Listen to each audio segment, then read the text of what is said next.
Aujourd'hui, je vais vous parler d'une photo que j'ai faite au Cambodge où j'étais parti à la demande de l'ancienne journaliste Tina Kiefer, qui dirigea Marie-Claire pendant 10 ans, qui a fait beaucoup de télé, qui a tout lâché pour créer une ONG, tout à l'école, qui sauve et scolarise de petites filles au Cambodge.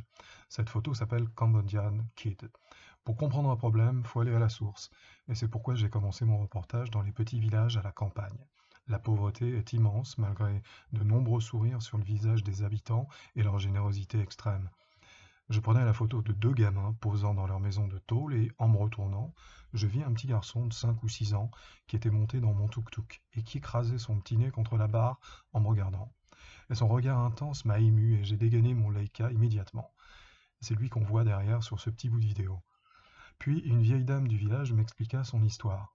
Ses parents cultivaient le jasmin et fabriquaient de petits colliers, bracelets avec les fleurs qu'ils partaient vendre aux touristes dans la capitale, Phnom Penh. Ce sont eux qu'on voit sur ce bout de vidéo que j'ai tourné quelques jours plus tard.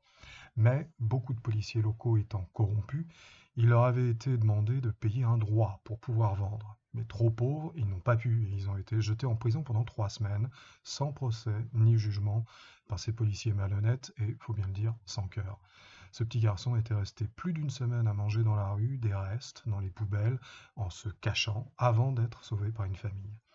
Ce genre de moment nous fait relativiser les choses.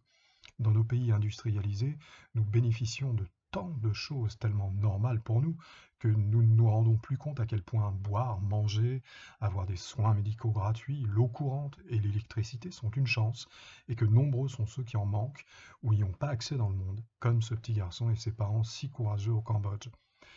Vous pouvez voir tout le reportage sur mon site www.gregorierp.com et si vous ne voulez pas rater les prochaines histoires de mes photos autour du monde, abonnez-vous à mon compte. Merci.